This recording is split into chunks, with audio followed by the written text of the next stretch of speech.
Сәлем достар, сіздермен бірге әдеттегідей доллар кезет арнасы. Бүгін мен сіздерге 2024 жылы Қазақстан қор нарығындағы ең тартымды 5 акция жайлы айтатын боламын.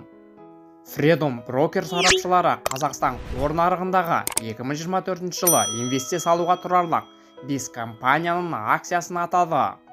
Қазатомөнеркәсіп 2023 жылғы уран ралли бенефициары акцияларының 2024 жылыда қымбаттауына толық мүмкіндік бар.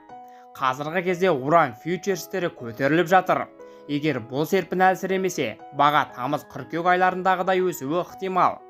Оған негізгі себеп Еуропа мен ақш-тағы көмірсутекке балама ретінде атом энергетикасына деген қызығушылық есебінен шикізатқа сұраныстың артуы. 2024 жылы компания бір акция дивидендіне 1000 теңге бөлуі мүмкін. Бұл 2022 жылғы көрсеткіштен 30%-ға жоғары. Оған қоса алдағы уақытта уран сатылымы өсетінін де ескерген жөн. Қазақтелеком эмитент акцияларының өсуі әлеуеті шамамен 30%-ды құрайды. Компания негізгі қызмет бағыттарынан түсетін кірісі өсіп, операциялық ақша ағыны артады деп күтіп отыр. Компанияның қаржы нәтижесіне негізгі қысым кселдің шығыны әсер етуі ықтимал. Дегенмен 2024 жылы бұл актив сатылуы мүмкін. Бұл өз кезегінде қосымша дивиденд алу мүмкіндігін береді. Оның көлемі әдеттегіден бірнеше есе көп болмақ. Осыған ұқсас сценарий 2012 жылы Қазақтелеком еуропалық Телекасонера компаниясына ксел бағалы қағаздарының 49 пакетін сатқан кезде жүзеге асқан. Сол кезде бір акция дивидендіне 1800 теңгедей бөлінген еді. Ал 2011 жылы бұл көрсеткіш 1328 теңге болған. Мәміле келесі жылы аяқталуы мүмкін. Ал түпкілікті дивидендтің мақсаты 15000 теңге.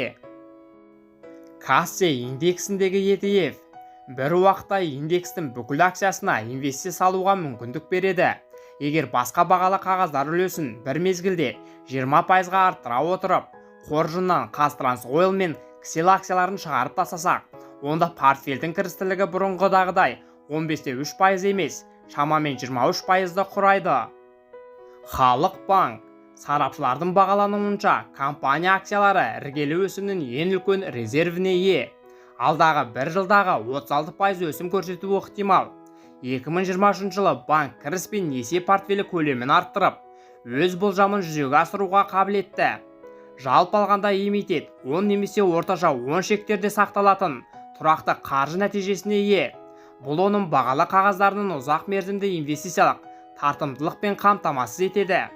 2024 жылы инвесторларды Қазкомды иемденгеннен кейін дивиденд мәселесі алаңдатуы мүмкін. Сондықтан үкімет акционерлерге төлем төлеуге бір қатар шектеу енгізуі құқылы. Дегенмен мұны ескергеннің өзінде халық банкты өсу әлеуеті сақталып отыр. Каспий кезет. Каспий келесі жылы өсім көрсетуіне себеп көп. Халық банк секілді финтех компаниясы да қаржы көрсеткішін жақсартып және рекордтық деңгейге пайда алып жатыр. Бұл эмитенттің ақш елінде IPO-ға шығуы туралы жоспары акцияларына жақсы әсер етеді. Компания басшылыққа осы жоспарын растаған. Достар, осымен видеомыз өз мәресіне жетті. Сіздерге пайдалы ақпаратты бере алдым деп ойлаймын. Менің арнамнан басқа да пайдалы ақпараттарды көре аласыздар. Сіздермен бірге болған доллар кезет арнасы. Видео ұнаса, сіздерге пайдалы болса, арнаға тіркеліп, лайк басып мені қолдап қойыңыздар. Әр қазақ бай қуатты болсын. Келесі кездескенше.